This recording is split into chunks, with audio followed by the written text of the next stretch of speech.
Big bull कैसे बना, हर्षद मेहता का शुरुआती जीवन और उदय। गुजरात के एक मध्यम वर्गीय परिवार में जन्मे हर्षद मेहता ने अपने करियर की शुरुआत साधारण सपनों के साथ की थी। बेहतर मौकों की तलाश में वो मुंबई, भारत की फाइनेंशियल कैपिटल, आ गए। उन्होंने शेयर मार्केट में एक जॉबर के रूप में अपनी यात्रा शुरू की और धीरे धीरे आगे बढ़ते गए। उनकी तेज दिमाग और रिस्क लेने की क्षमता ने उन्हें जल्द ही पहचान दिलाई। मेहता की मार्केट लूप होल्स की समझ और उनका फायदा उठाने की काबिलियत ने उन्हें बहुत कामयाब बना दिया। शेयर की कीमतों को अकेले दम पर ऊपर ले जाने की क्षमता के लिए उन्हें बिग बुल के नाम से जाना जाने लगा। मेहता की आलीशान लाइफस्टाइल और खर्चीली आदतें मशहूर हो गईं। उन्हें अक्सर लग्जूरियस कार्स चलाते और लैविश पार्टीज देते देखा जाता था। उनकी सक्सेस स्टोरीज ने इन्वेस्टर्स का एक बड़ा समूह आकर्षित किया, जो आंख बंद करके उनके फैसलों पर भरोसा करते थे। उन्होंने एक ऐसी इमेज बनाई कि वो कभी हार नहीं सकते, जिससे लोगों को लगने लगा कि उनके पास जादुई छड़ी है। उन्हें क्या पता था कि ये सक्सेस स्टोरी धोखे और मैनिपुलेशन की नींव पर बनी है, जो जल्द ही अपने ही वजन तले दब जाएगी। धोखे का तरीका, रेडी फॉरवर्ड डील और नकली बैंक रिसीट्स। हर्षद मेहता के स्कैम के केंद्र में रेडी फॉरवर्ड डील नाम के एक बैंकिंग इंस्ट्रूमेंट का मैनिपुलेशन था। RF deals short term loans होते हैं, जो बैंक्स एक दूसरे को गवर्नमेंट सिक्योरिटीज को कोलैटरल के रूप में इस्तेमाल करके देते हैं। मेहता ने सिस्टम के एक लूपहोल का फायदा उठाया, जहां बैंक्स इन सिक्योरिटीज को फिजिकली ट्रांसफर नहीं करते थे, बल्कि बैंक रिसीट्स को होल्डिंग के सबूत के तौर पर मानते थे। उन्होंने इन बैंक रिसीट्स की जालसाजी की, जिससे ऐसा लगा कि कोलैटरल है, जबकि असल में कुछ भी नहीं था। मेहता ने इन नकली रिसीट्स का इस्तेमाल करके बैंक से अनसिक्योर्ड लोन्स लिए। फिर उन्होंने इस पैसे को शेयर मार्केट में लगाया, जिससे शेयर प्राइसेस आर्टिफिशियली बढ़ गए। उन्होंने खास तौर पर उन कंपनीज के शेयर्स को टारगेट किया जिनकी फंडामेंटल्स कमजोर थी, जिससे डिमांड में तेजी आई और उनकी वैल्यू बढ़ गई। इससे एक डोमिनो इफेक्ट पैदा हुआ और ज्यादा इन्वेस्टर्स आकर्षित हुए, जो तेजी से बढ़ते मार्केट से फायदा उठाना चाहते थे। हालांकि ताश के पत्तों का यह घर गिरने वाला था, क्योंकि इसका कोई असली फाइनेंशियल बैकिंग नहीं था। एक विसल ब्लोवर का उदय, सुचेता दलाल और स्कैम का खुलासा।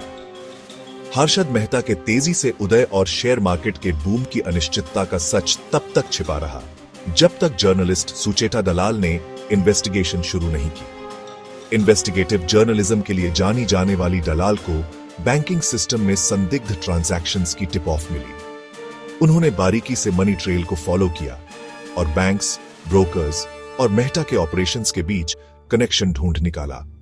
दलाल की इन्वेस्टिगेशन ने स्कैम के बड़े पैमाने का खुलासा किया, जिसमें नकली बैंक रिसीट्स और फंड्स के सर्कुलर फ्लो का पर्दाफाश हुआ। द टाइम्स ऑफ इंडिया में प्रकाशित उनके एक्सपोजे ने फाइनेंशियल वर्ल्ड में तहलका मचा दिया। ये खबर आग की तरह फैल गई, जिससे उन इन्वेस्टर्स में दहशत फैल गई जिन्हें अपने इन्वेस्टमेंट्स की असली नेचर का एहसास हुआ। झूठ की नींव पर बना शेयर मार्केट गिरने लगा, जिससे इन्वेस्टर्स का करोड़ों रुपए का पैसा डूब गया।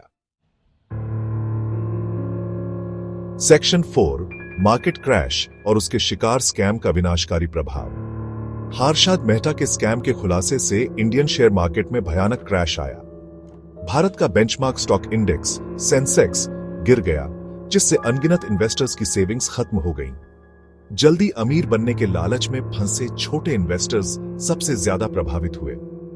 कई लोगों ने अपनी लाइफ सेविंग्स खो दी, जबकि कई लोग ऐसे कर्ज के बोझ तले दब गए जिसे वे चुका नहीं सकते थे। इस स्कैम ने इंडियन फाइनेंशियल सिस्टम की नींव हिला दी। इसने बैंकिंग सिस्टम की कमजोरियों और रेगुलेटरी ओवरसाइट की कमी को उजागर किया। शेयर मार्केट में विश्वास टूट गया और इन्वेस्टर कॉन्फिडेंस को वापस बनने में सालों लग गए। इस स्कैम ने अनियंत्रित लालच और फाइनेंशियल मैलप्रैक्टिसेस के विनाशकारी परिणामों की कठोर याद दिलाई। सेक्शन 5, कानून का शिकंजा, हर्षद मेहता की गिरफ्तारी, मुकदमा और असामयिक निधन। खुलासे के बाद भारत सरकार ने हर्षद मेहता के डीलिंग्स की पूरी इन्वेस्टिगेशन शुरू की।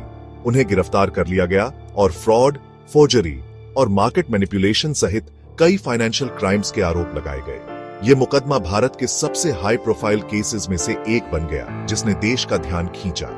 कभी फाइनेंशियल विजर्ड कहे जाने वाले मेहता अब कानून का पूरी तरह से सामना कर रहे थे। अपने खिलाफ भारी सबूतों के बावजूद मेहता ने पूरे मुकदमे के दौरान अपनी बेगुनाही का दावा किया।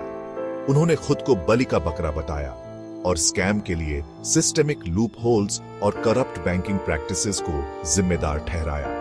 हालांकि अदालत ने उन्हें कई मामलों में दोषी पाया।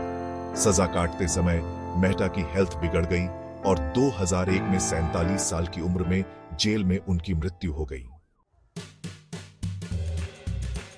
सेक्शन 6 विश्वास का पुनर्निर्माण। 1992 के स्कैम से सीखे गए सबक और सुधार। हर्षद मेहता स्कैम ने भारत के फाइनेंशियल सिस्टम के लिए एक चेतावनी का काम किया। सरकार ने भविष्य में ऐसे स्कैम्स को रोकने के लिए महत्वपूर्ण सुधार लागू किए। Securities and exchange board of India या SEBI को शेयर मार्केट को रेगुलेट करने और इन्वेस्टर्स की रक्षा करने के लिए और अधिकार दिए गए। बैंकिंग ट्रांजैक्शंस में ट्रांसपेरेंसी में सुधार और लूप होल्स को खत्म करने के लिए नए नियम बनाए गए। 1992 के स्कैम ने एथिकल कंडक्ट, कॉर्पोरेट गवर्नेंस और मजबूत रेगुलेटरी फ्रेमवर्क्स के महत्व पर प्रकाश डाला। इसने इन्वेस्टर्स को मार्केट मैनिपुलेशंस का शिकार होने से बचाने के लिए इन्वेस्टर एजुकेशन और अवेयरनेस की आवश्यकता को रेखांकित किया। हालांकि स्कैम के निशान अभी भी बाकी हो सकते हैं, लेकिन इससे सीखे गए सबक ने भारत के फाइनेंशियल सिस्टम को मजबूत बनाया है, जिससे यह और अधिक लचीला और भरोसेमंद बन गया है।